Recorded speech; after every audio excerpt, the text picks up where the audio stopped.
Estuvo un poco sola la primera reunión de la mañana porque seguía el frío medio regular. Pero bueno, qué bueno que están aquí. ¿Qué les parece si oramos? Padre, te damos gracias, Señor, por tu amor, por tu misericordia, por todo lo que tú haces por nosotros. Hoy abrimos nuestra mente, nuestro corazón, para que tú nos hables y nos muestres tu verdad y tu palabra, en el nombre de Jesús. Amén. Amén. Ayer estuvimos en Calvillo y créanme que yo viví un milagro ahí. Como 140 personas, entre niños y adultos, diciendo: yo decido amar a Jesús y seguirlo toda mi vida. Eso no es muy común que se vea, ¿eh? Y la verdad, desde hace años mi esposa y yo sentíamos la necesidad de empezar algo en ese municipio y ayer lo pudimos hacer. Es un privilegio ir con esos niños, había creo que 90, ¿verdad? Mencionó, alrededor de 90 niños.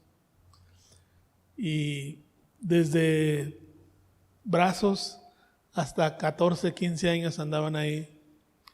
Y para mí fue espectacular, fue muy padre. Y me dio mucho gusto empezar ahí. Hay gente que le encanta irse a las naciones a predicar y a hacer misiones. Y qué bueno, si Dios los manda ahí, qué bien que lo hagan. Pero yo cuando estaba ahí me sentía como pez en el agua. Sentí que estábamos haciendo lo que Dios nos había mandado hacer. Con pequeñines que no... Miren, nos platicaron que el 25 de diciembre algunas mamás muy pobres les llevaron un regalo a muchos de esos niños el día 25. ¿Saben qué les llevaron? Comida. ¿Sí me oyeron bien lo que dije? Comida. Hay mucha necesidad ahí. Vamos a estar yendo ahí por 12 semanas y vamos a ir a llevar lo que podamos. Pero las misiones es para todo el mundo. Y todo el mundo es Calvillo, y este estado, aunque no está muy grande, es el tercer estado más pequeño del país, pero hay muchísima necesidad. Y nosotros hemos decidido apoyar misiones, pero aquí, no en otro lado. ¿Sí me están oyendo todos? ¿O tiene que ser a larga distancia para que sea misión? No, ¿verdad? Es aquí. Y aquí vamos a trabajar y vamos a poner una visión misionera, no solo en la ciudad, sino en otros municipios. Y déjeme hablarle hoy, esta mañana, de la gestación, del inicio de la iglesia de Cristo. Esta iglesia nace en el libro de los Hechos. Empieza a funcionar. Ahí se da el inicio, y quiero que me entienda. Había algunos discípulos, dice la Biblia, que alrededor de 120 estaban en el aposento alto. ¿Recuerdan eso? Cuando vino un mover del Espíritu Santo y fueron investidos del poder, fueron sumergidos en el poder de Dios, y empezó el funcionar de la iglesia en el capítulo 3. Y ahí vamos a ver el inicio, el banderazo. ¿Qué pasó?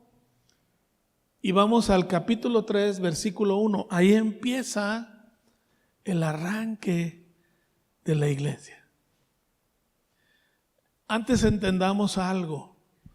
Los discípulos, estos 120, esta gente, habían presenciado, yo diría, 4 hechos importantes. La captura y sacrificio de Jesús, la crucifixión de Jesús, la resurrección de Jesús y la ascensión de Jesús al reino de los cielos. Siempre que tú veas en la Biblia predicar a Pablo y a Pedro, vas a entender algo. En sus predicaciones siempre existe la palabra resurrección. Y hoy día no se habla mucho en las iglesias de la resurrección. Pero la resurrección vino a traernos un desencadenamiento del poder de Dios. Y es lo que vamos a empezar a ver hoy. Y les recuerdo a los hombres que empezamos estudios los jueves del libro de los Hechos. Nos vamos a meter a fondo. Aquí puedo hablar muy poco, ahí puedo hablar mucho más de ese libro de los Hechos, ¿verdad? Lo siento por las mujeres, pero esto es solo para hombres. Y ahí empieza la iglesia. Vean lo que pasó. Pero ya entendamos bien claramente el contexto, lo que habían vivido los discípulos, ¿ok? Y quiero que entiendan que en un inicio la iglesia nace en Jerusalén, donde solo se estaba predicando al pueblo de Israel. Para ellos, lo que conocían hasta ese momento era el Antiguo Testamento. Y les quedaba muy claro un capítulo que es el 35 de Isaías, no lo vamos a leer ahorita, que habla del principio o lo que va a ocurrir en la restauración del reino de Dios. Pero ahorita lo vemos. ¿Sale, vale? Vean lo que pasa ahí. Dice, cierta tarde, Pedro y Juan fueron al templo para participar ¿en qué? En el servicio de qué? De la oración, ¿de qué? De las 3 de la tarde. Quiero que entiendan algo. No voy a pedir que levanten su mano, pero ¿cuántos se levantaron a las 6 de la mañana el viernes pasado para orar? No levanten la mano, no la levanten. Ya si ya la levantaron allá, qué bueno. Y no quiero que la levanten porque la van a levantar muy poquitos. Éramos muy pocos. Y quiero que sepan algo, el poder de Dios se va a manifestar si el pueblo de Dios ora. Si no, no pasa nada. Y lo primero que vemos en este versículo, ellos fueron, Pedro y Juan, ¿a dónde? Al servicio ¿de qué? De la oración. Versículo 2. Mientras se acercaban al templo, entraba siendo cargado un hombre cojo de nacimiento. Todos los días lo ponían junto a la puerta del templo, la que se llamaba, ¿cómo? Puerta Hermosa, para que pudiera pedir limosna a la gente que entraba. Ahora, quiero hablarles de lo que, no voy a hablar del milagro en sí de este cojo en particular. Quiero hablarle de lo que no se ve y que Dios quiere que veamos. ¿Sí me están oyendo todos? Pido a Dios que me deje explicarles lo que Dios me mostró cuando yo leía esto. Llegan al templo, se acercan y ahí hay una puerta. Había varias puertas para entrar al templo de Salomón, que era el templo en ese momento. Y una de esas puertas se llamaba la Hermosa. Y aparece una escena en donde se ve algo que no checa. ¿Saben por qué le decían la Hermosa a la puerta? Por su arquitectura, por su acabado. Era una puerta muy bonita. La palabra en griego para puerta es porta y significa un lugar o una abertura donde se da el acceso de un lugar a otro. Todos conocemos las puertas, ¿verdad? Pero esa puerta en particular era la Hermosa.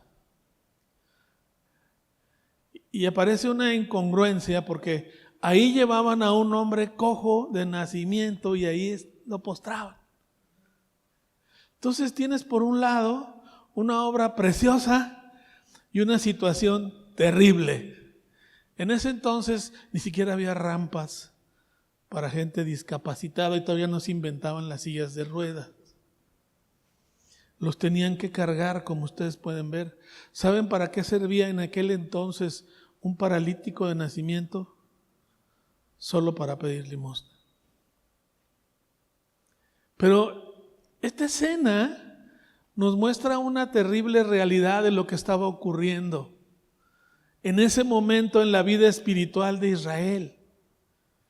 Y nos muestra una incongruencia, cómo esa puerta que había sido hecha por hombres, el hombre puede hacer cosas bellísimas, puede hacer cosas hermosas. Lo que no puede hacer es cambiar por sí mismo. Porque la condición de este cojo de nacimiento sigue siendo la misma. Y lo que Dios les estaba diciendo, ustedes podrán hacer cosas hermosas, hechas de manos de hombres, pero con su propia vida tú no puedes hacer nada. Ahora, rápidamente, ahorita regresamos a Hechos 3:3, vamos a Juan 10:9. Fíjense lo que dice aquí, estas son palabras textuales de Jesús. ¿Qué dice la primera parte del versículo? Yo soy ¿qué? La puerta. Quiero que entiendan algo todos. Solo hay una puerta al Padre. Dice 1 Timoteo 2:5, no lo vamos a leer. El único mediador entre Dios y los hombres es ¿quién? Es Jesús. Este hombre lo dejaban a la puerta porque no podía entrar delante de la presencia de Dios. Lo dejaban afuera a pedir limosna. Es una situación, perdón con la palabra, miserable, ¿sí o no? Porque mientras el hombre no llegue a la presencia de Dios, es un miserable. ¿Estamos de acuerdo todos? Entonces está ahí en esa puerta y ahí lo dejaban. No podía entrar a la presencia de Dios. No había acceso. Pero llegan Pedro y Juan a llevar a la única y verdadera puerta. ¿Quién? Jesús. Jesús dice, yo soy la puerta. Y nadie viene al Padre sino por mí. ¿Me están siguiendo todos? Wow. Cuando el hombre vio que Pedro y Juan estaban por entrar, ¿qué hizo? ¿Qué les pidió? Levante la mano el que quiera dinero. Sean honestos, bien honestos. ¿Quién quiere dinero? Levante la mano, pero... Y si no te damos pamba, porque no es cierto. El hombre cree que la felicidad está en el dinero, que la vida está en el dinero, cuando la Biblia dice... La vida del hombre no consiste en los bienes que posee. No es el dinero, amados. Yo ayer veía la cara de estas criaturas que les dimos una cajita y yo disfruté viendo los rostros. Cómo abrían y veían muchos regalitos. Ellos no lo esperaban.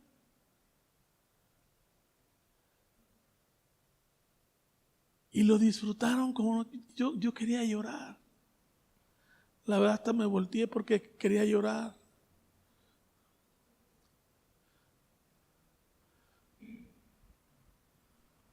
Porque ellos habían bailado para Jesús, habían cantado para Jesús y habían recibido una enseñanza de Jesús.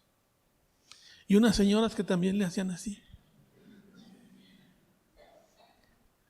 Y lo que siempre pasa, un montón de mujeres escuchando ahí y niños y unos hombres de lejos. Porque había hombres a lo lejos que nomás. Y vi una escena de lo que es la realidad, no sé si me explico. Pero llegan Pedro y Juan y vean lo que le dice al hombre. ¿Qué hicieron Pedro y Juan? Lo miraron fijamente. Se enfocaron, ¿sí se fijan? Pedro y Juan se enfocaron en ver la condición de esta persona, y Dios quiere que tú y yo enfoquemos nuestras vidas y entendamos lo miserable que es la gente que no conoce a Jesús, que no ha entendido que solo hay una puerta. ¿Me están siguiendo todos? Y Pedro le dice, venos. Al pueblo de Dios a veces hasta le da miedo decir, híjole, que no se enteren que soy cristiano, porque como estoy hablando regando, pues mejor que no se den cuenta. No te preocupes. No vas a ir a predicar de ti, vas a hablar de Jesús. Un Jesús que murió y resucitó por cada persona a la que tú le llames, a la que tú le hables, a la que tú veas fijamente y les digas que el reino de Dios ha llegado. Y que el cumplimiento de sus promesas están para todo aquel que escucha. Porque el que escucha recibe el poder de Dios.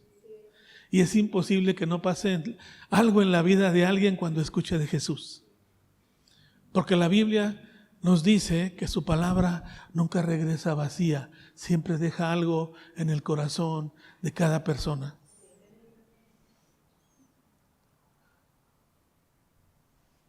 El hombre los vio con cierta ansiedad, ¿sí se fijan? Dice que los miró como ansiosamente. El hombre ansía a Dios, anhela la presencia de Dios.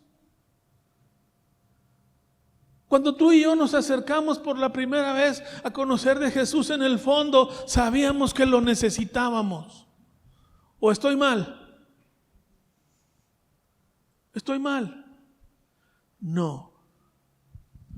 A todos nos surgía, sin importar la condición en la que estuviéramos, en el momento que alguien nos habló. Regrésate al 5, perdón. Los miró ansiosamente, esperando que... Ya se me quedaron viendo. Pero eso te habla de la condición del hombre. No entiende lo que Dios tiene para él. Y se conforman con limosnas. ¿Sí? ¿Me están oyendo todos? ¿Cuántos aquí saben quién es Claudia Sheinbaum? Levante la mano. Todos, ¿verdad? Ahora voy a hacer una pregunta. ¿Cuántos de ustedes conocen a Claudia Sheinbaum? ¿Nadie? ¿Nunca conviviste con ella? No sabes, tú ves la cara de presidenta, pero nunca has convivido con ella. No sé si me explico. Yo no digo que sea buena o mala, simple y sencillamente no la conocemos. Pero lo mismo pasa con Jesús. Ayer me sorprendió que los niños les preguntaron de Jesús y contestaron todo. La maestra Jessie, que dio la plática estupenda, por cierto. ¿Saben quién es Jesús? Y los niños, sí. ¿Qué hizo Jesús por ti? Murió por nosotros. Así gritaron todos los niños. Y las mamás también. Pero no lo conocen. Y yo me puse a pensar, ¿qué hubiera dado yo porque a mí me hubieran compartido esa edad? Mi vida había sido muy distinta. Yo me hubiera ahorrado muchos problemas y muchos tropezones y caídas y pecado y mugrero y medio. ¿Sí me están oyendo? Si yo he conocido a Jesús y alguien me hubiera dicho, grítale a Dios y dile, Jesús, quiero obedecerte y hacer tu voluntad.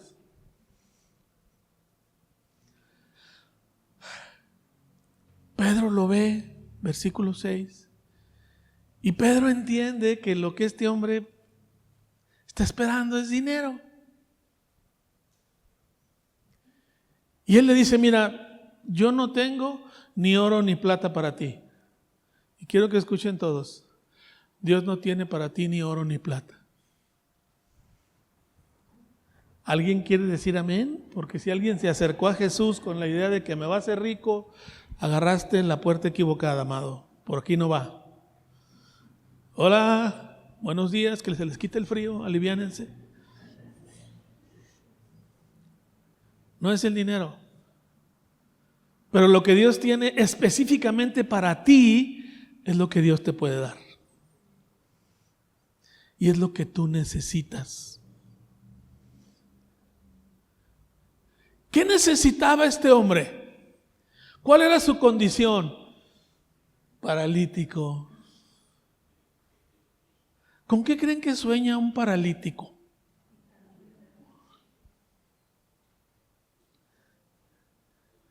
Con caminar. Yo creo que lo primero es levantarse, ¿no? Y luego caminar.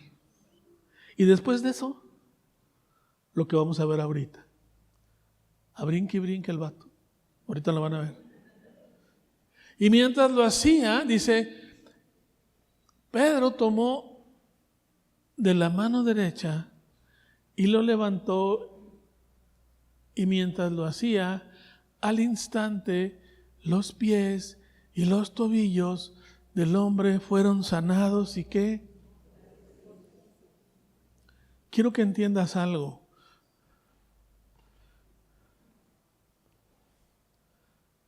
Cuando Dios te visita, y esto me recuerda, ¿cuántos se acuerdan de la esposa de Abraham? ¿Cómo se llamaba? Sara. ¿Alguien se acuerda cuál era el problemilla de doña Sara? Que era una mujer estéril. Pero dice, Dios visitó y tuvo misericordia de Sara y concibió y dio a luz ¿un qué? Un hijo. A los 90. Imagínense que llega a la tienda una señora de 90 años que le decían doña estéril, y llega y les dice, hola, ¿cómo están? Muy buenos días.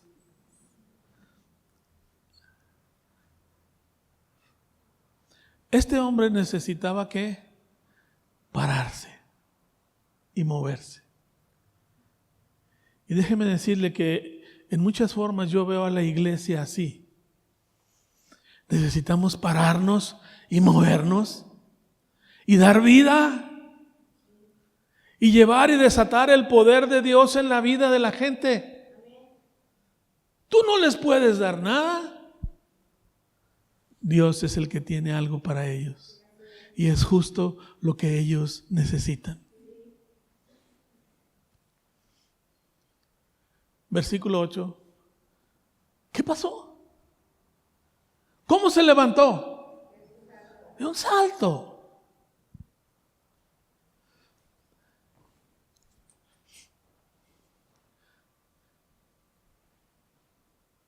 ¿Alguien ha estado enfermo en cama por 3 días?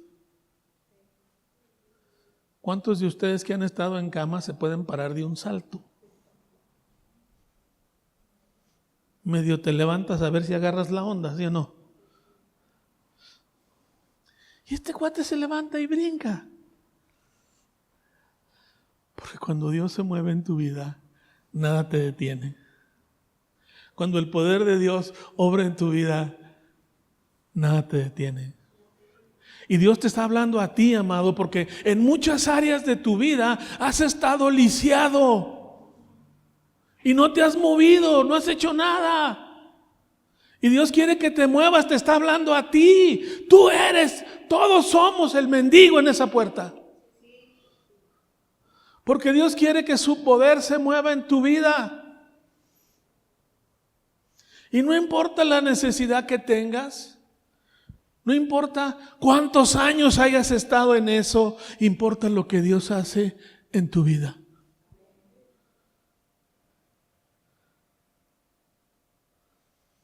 No le pongas límites al poder de Dios, porque Dios puede cumplir tus sueños más lejanos y más imposibles a tu intelecto.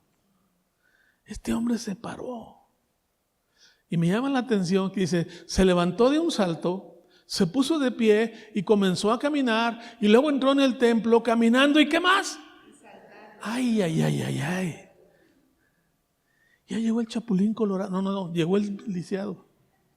Pero déjenme decirles algo, lo que Dios estaba mostrando era algo que el pueblo de Israel ya estaba esperando. Había una profecía en Isaías. Ponme Isaías 35:6. El cojo saltará ¿cómo? Como un ciervo. Ellos se sabían de memoria ese libro. Y se dieron cuenta que ese capítulo 35 estaba ocurriendo ante sus propios ojos. Porque si tú lees el capítulo 35 de Isaías, vas a ver que es la restauración del pueblo de Israel. Y dice, el cojo saltará como un ciervo y los que no pueden hablar, ándale, ¿qué más? Cantarán de alegría. O sea que el mudo también canta, no solo habla. Brotarán manantiales en el desierto y corrientes regarán la tierra baldía. Es decir, el poder de Dios se va a mostrar donde no había nada. Y eso estaba ocurriendo en ese templo, en ese momento. ¿Sí captaron lo que no se ve a simple vista en el capítulo 3? Estaba iniciando la iglesia y primero empezó con oración y luego demostración del poder de Dios. La visión de esta iglesia al principio de este año, que fue a partir del mes de agosto, es vamos a meternos al lugar secreto a orar y luego a la acción. ¿Me están siguiendo todos? No vamos llevando ahí más o menos las cosas. Estamos haciendo lo que Dios quiere. De ti depende si te metes o no en el mover de Dios. Hay muchas formas en que puedes ayudar. Yo sé que muchos tienen trabajo o no pueden ir a Calvillo, por ejemplo. Pero puedes apoyar para que podamos llevarles comida a 150 personas por semana. La iglesia lo va a hacer. ¿Quieres participar? Hazlo, pero ora y que Dios nos unja. Un día me dijeron, ¿de veras usted quiere ir a Calvillo a predicar? Sí. Y se lo van a apedrear. Le dije, voy con más ganas. Nadie nos aventó piedras. Es más, nos sentimos amados y bien recibidos. Porque cuando el poder de Dios se mueve, no hay nada que lo detenga. No hay poder que lo frene. Y es hora que te levantes. Y que escuches esa voz de Dios que te diga, levántate y avanza. Camina. Por amor, compártele a los que están a tu alrededor, sin importar tu condición.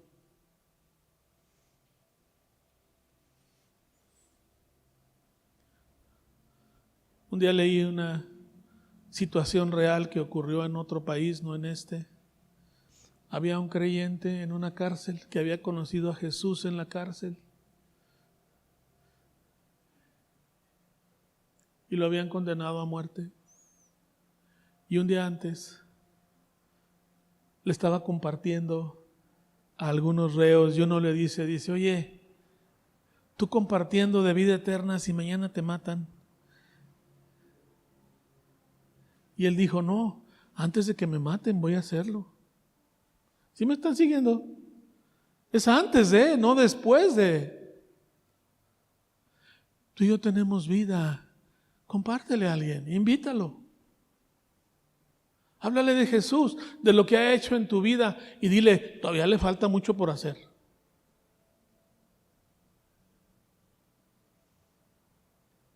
Mucho.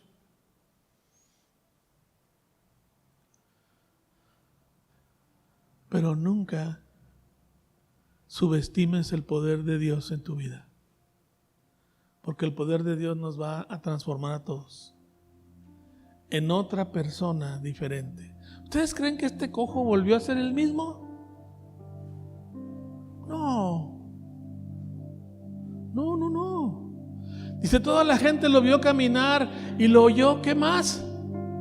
¿Qué hizo? ¿Sabes una cosa? Cuando eres inmerso en el poder de Dios, aprendes a adorarlo, porque entiendes en quién estás creyendo y a quién amas.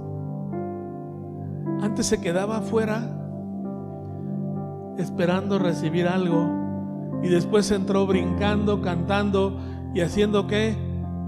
Adorando a Dios. Ya no se quedaba afuera, estaba adentro.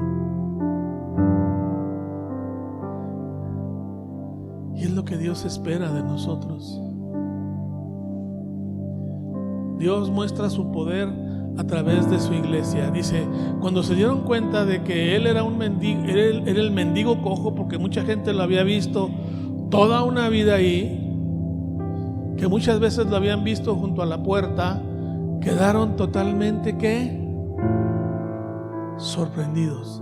En otras versiones dice que quedaron espantados, atónitos, porque así se pone la gente cuando ve el poder de Dios en sus vidas. Yo te quiero invitar a que no seas como el cojo y te metas a la presencia de Dios y empiézate a mover y a mostrar el poder. Esto dio pie, no lo vamos a ver ahorita, a que Pedro diera su segunda predicación. La primera la hizo en el capítulo anterior, y en el capítulo 3 vuelve a dar otra plática, pero en la primera se convirtieron 3,000 y en la segunda 5,000. Porque cuando el pueblo de Dios ora, el poder de Dios se manifiesta y muchas almas se entregan al Señor. ¿Me oyeron todos? Ahí empezó la iglesia. Y eso es lo que debe de empezar en tu vida y en la mía. A que se vean milagros. Y lo primero que aclara Pedro es: yo no hice nada por él. Ni se les ocurra tocar la gloria de Dios. Pedro dijo: yo no puedo hacer nada por nadie y yo estoy igual. Pero entra Pedro y les dice: aquel Jesús al que ustedes rechazaron, que murió y resucitó, es el que tiene el poder para levantarlo. Y no nomás a él, a ustedes también. Y en ese día se convirtieron fariseos, escribas, intelectuales, ricos, pobres, de todo tipo de gente. 5,000. Yo ayer dije, bueno, aquí hay 140 y a menos le llegamos. Ahí vamos, ¿no? Ahí vamos. Y tengo una pregunta, amado.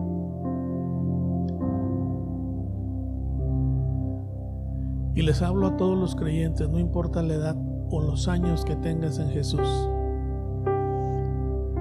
¿Te quieres seguir quedando ahí en la puerta?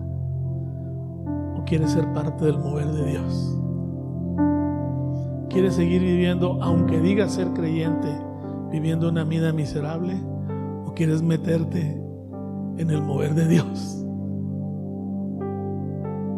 Es decisión tuya. Hay gente que a veces me la encuentro y les digo: ay, qué milagro que vienes, tenías domingos que no vienes.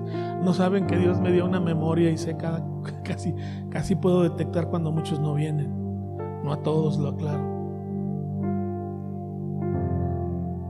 El otro día le dije a uno: oye, ¿me arrodillo o así la dejamos? Porque estoy viendo un milagro, ya volviste. Y me dice: ay, pastor, pues nomás son como 2 meses, no es tanto.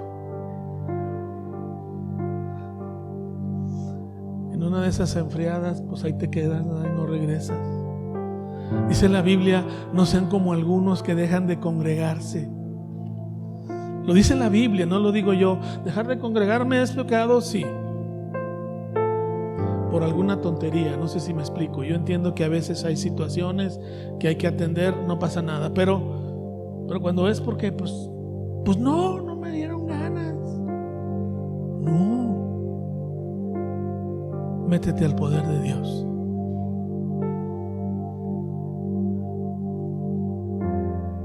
Dos anuncios. Primero, todos los viernes oramos a las 6 de la mañana. Si no tienes la liga, pídela por ahí. Y oramos los miércoles, primer miércoles de cada mes. Los primeros días de febrero, si es miércoles, vente y aquí vamos a estar a las 8 de la noche. Si quieres que Dios se mueva en tu vida. ¿Ok? ¿Alguien quiere orar? Pónganse de pie y vamos a orar.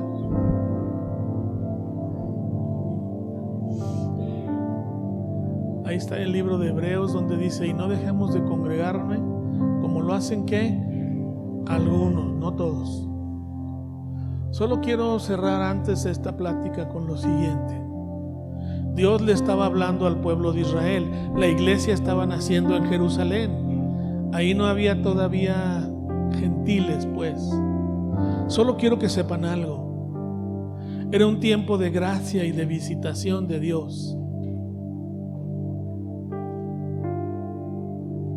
Alrededor de 36 o 37 años después, vino juicio sobre Jerusalén y fue destruida. La mayoría de los historiadores narran que en esa destrucción, donde el mismo templo fue destruido, murió cerca de 1 millón de judíos. ¿Por qué? Primero hay gracia y luego viene un juicio. Hagamos caso al llamado de Dios, amados. ¿Me vieron todos? Muy bien, vamos a orar. Padre, te damos gracias por tu amor y misericordia. Gracias, Dios, por lo que hoy hemos escuchado y aprendido. Que lo que tú has puesto en nuestro corazón produzca frutos, Señor.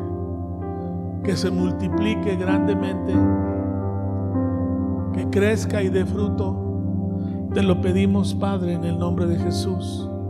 Perdónanos, Dios, si hemos sido poco diligentes.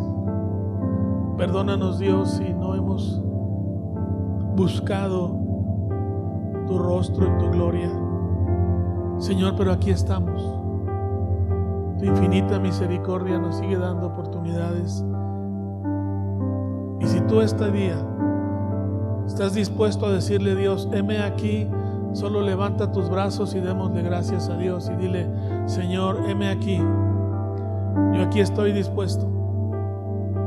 Yo aquí estoy. Usa mi vida. Quiero hacer tu voluntad, Señor. Reitero mi anhelo y mi deseo de seguirte y amarte todos los días de mi vida. En el nombre de Jesús. Amén, amén, amén. Que Dios los bendiga a todos.